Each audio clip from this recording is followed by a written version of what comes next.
We are back, and we are joined once again by friend of the show, Jacob Silverman, journalist, co-author of the New York Times bestseller Easy Money, Cryptocurrency, Casino Capitalism, and the Golden Age of Fraud, author of the upcoming book Gilded Rage, Elon Musk and the Radicalization of Silicon Valley, coming out in October. Jacob, thanks so much for coming on the show today. Glad to be back. Glad to have you. Thanks for taking the time to talk about this meme coin scam. There we go. Not speaking so well today. But it's just like you've been of course writing about this for so long and following this story. It feels like it hit a new peak with the New York Times report that came out last night that said that Trump is hosting a quote intimate private dinner with the top 220 investors in his meme coin. So this is just like essentially a way to pay to play to get access to the president, but also maybe that's secondary to the fact that his meme coin price surged more than 60% after this announcement because the investors that wanted to have dinner with Donald Trump, they needed to acquire as much of this meme coin as possible. And so Trump cashed in just by announcing this dinner. Exactly. And that's the important dynamic to note, and that there is some savviness to here, I guess. I mean, they know what they're doing. If not him, then the team behind this token. So they've already been selling access with the dinners at Mar-a-Lago, and this is just another form of that. And I mean, one thing with meme coins is they're pretty ephemeral in nature, and usually there's the initial pump and dump, even with a prominent one like Trump token, but they found a way to breathe new life into it by using it to sell access again to him. So you kind of got to admire the chutzpah, I guess.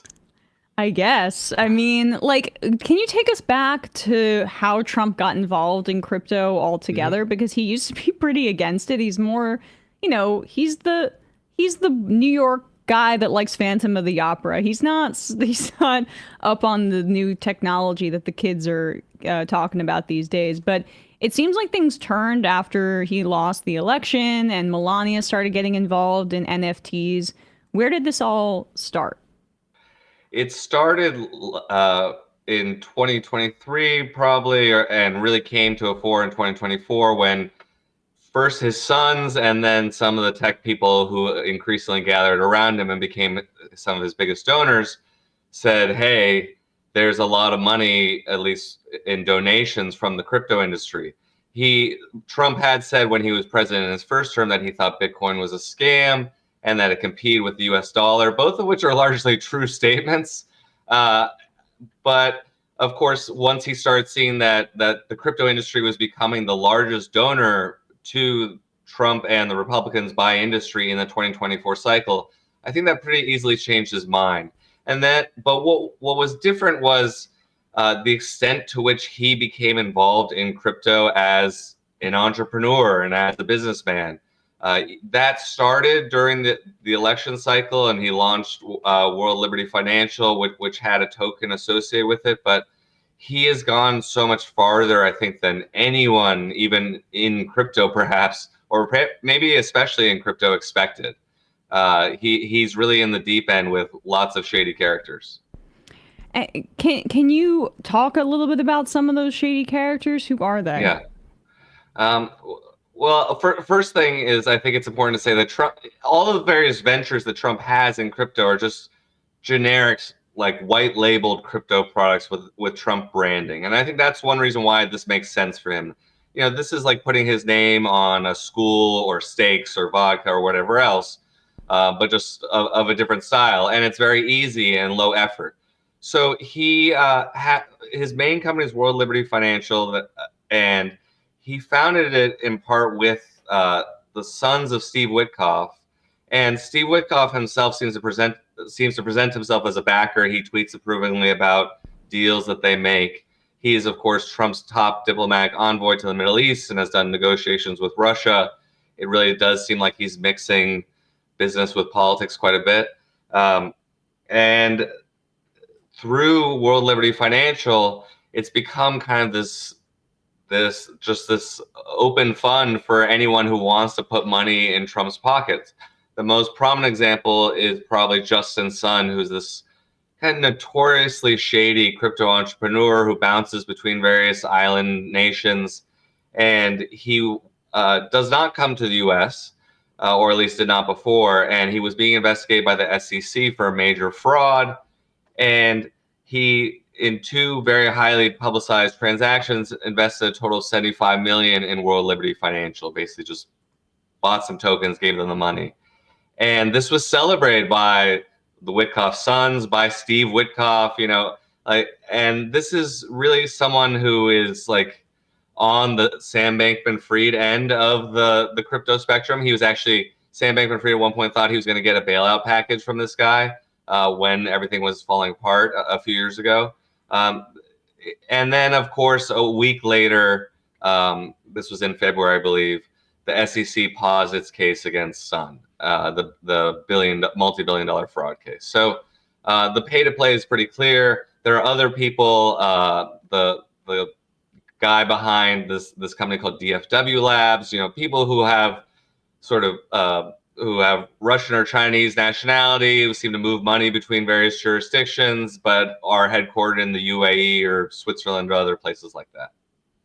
And what's amazing is what I was reading, that this World Liberty Financial company, which was created in August 2024, so like just months before the election, they initially tried to create the impression that Trump was not as involved, and then he got more involved publicly after being inaugurated because he's already in power and seems like completely emboldened by this. But they don't even have a platform, and they've raised $500 million is my what I read this morning.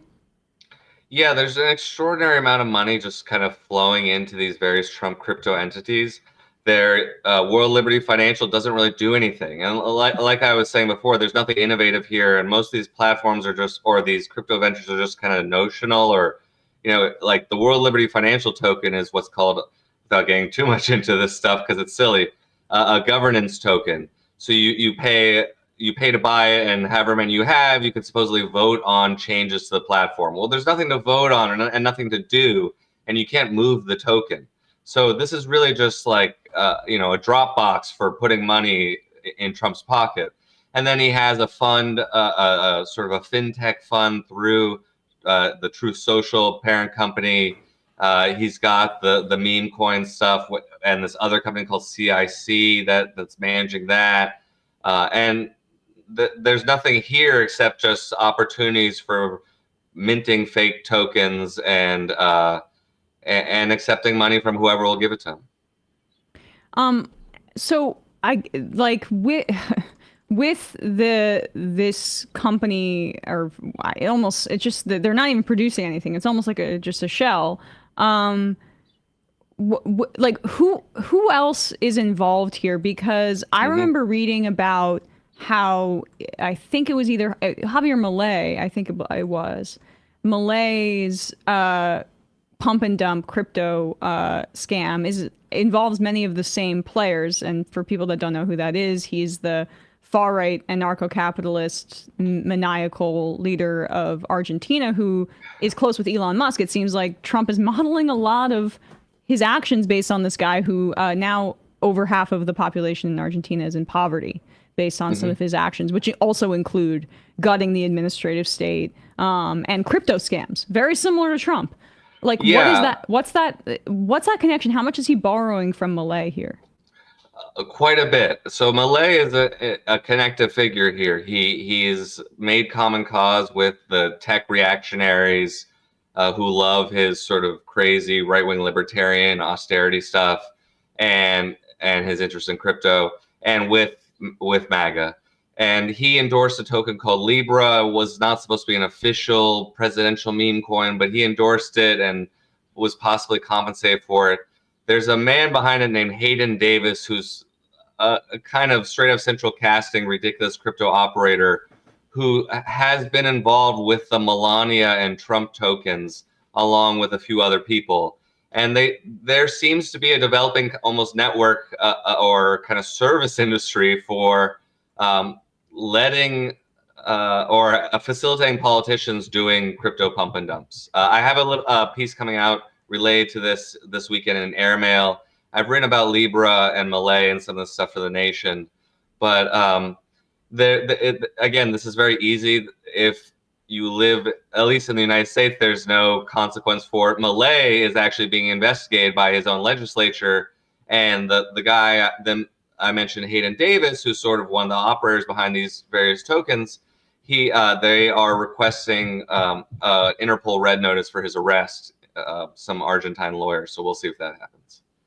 And what do we have any idea of who's buying all this stuff? Like, I mean, I know it's all dark money. I know it's under the cloud of secrecy, and the Trump administration is making that easier, dropping all these investigations into crypto firms that the SEC was doing. Like, it seems as if there's just all of this like underlying information that we will not have access to because of the incredibly corrupt nature, historically corrupt nature of this administration.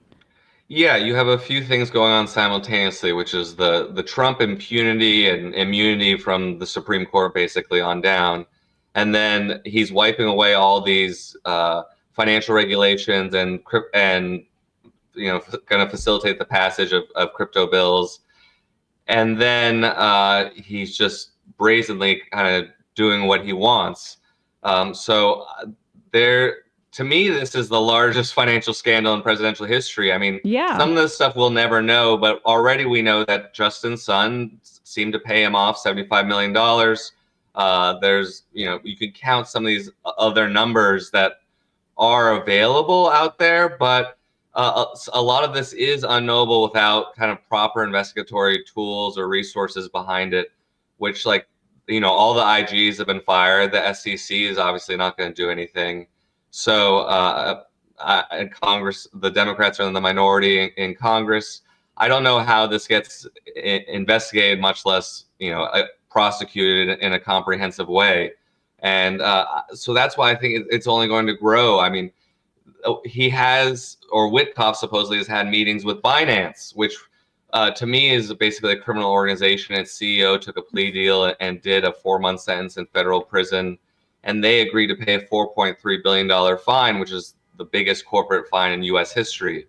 And apparently, according to Wall Street Journal, Bloomberg, and others, they saw the Justin Sun deal, because Justin Sun and the former CEO of Binance are close. They saw that as a model. They said, oh, he was able to pay $75 million, got his SEC situation worked out. And they've had similar conversations about brokering a pardon and then a Trump investment. And these are really the companies that are facilitating, cybercrime, money laundering on a global scale. These aren't just kind of normal crypto players, even by, the lower standards of crypto. Exactly. And lastly, Jacob, I'm sorry, people really should check out your piece, Welcome to the Slop World, how the hostile internet is driving us crazy. But our next guest has a hard out, so I got to wrap up with you here. Didn't mean to go long. No, I went long earlier. It's my fault, per usual. But I really, do we know how much money this dude has made, or Trump has made from these scams so far? It's certainly in the hundreds of millions. I mean, they seem to be able to cash out and move some amount of some of these tokens. The number that's been going around is $100 million in trading fees related to the initial launch of the Trump token through this platform called Meteora, which involved the guy I mentioned behind the Libra token. But you're going to hear a lot of big numbers because in crypto, numbers are kind of fake and everything's manipulated. But easily, I think a few $100 million if they know what they're doing. And his legal bills were astronomical after the over 90 charges that were levied against him before he won again. So this is a way to pay that back. But also, I do think this is his legacy. He wants to be a real rich guy. Yeah, I mean, this is how you get $10 billion for nothing, basically, is you start making your own tokens. Supposedly, they're going to start issuing a stable coin, which is kind of like a digital dollar. We don't have to go into that, but like the ambitions or like the willingness he's willing to go very far. And this is not just a dabbler. This is someone who's like seeking to make billions of dollars and maybe run away with it. Because the guys at Wall Street think he's a joke. Like the tariff stuff, you see this, right? But this is how you become a real rich guy in the real room, which has always been his ambition. His eyes have always been bigger than his stomach, and that stomach is massive. We've seen it. Like he wants to he overextends himself, whether it's by lying or it's by bankrupting his casinos and going big. This is just another version of that pathology, it seems to me. Yeah, and I think it'll probably end badly in one way or another. And I think the next crypto collapse will end badly for the larger economy, but he's going to try to grab as much as he can. Well, Jacob Silverman, really appreciate your time today. Everybody check out Jacob's work, including his latest piece in the Financial Times. Thanks so much. Really appreciate it. Thank you. Hey, folks, don't forget to hit the subscribe button and check out our daily show. We do it every day at 12 p.m. Eastern for about 2.5 hours. We even take phone calls. You should check that out.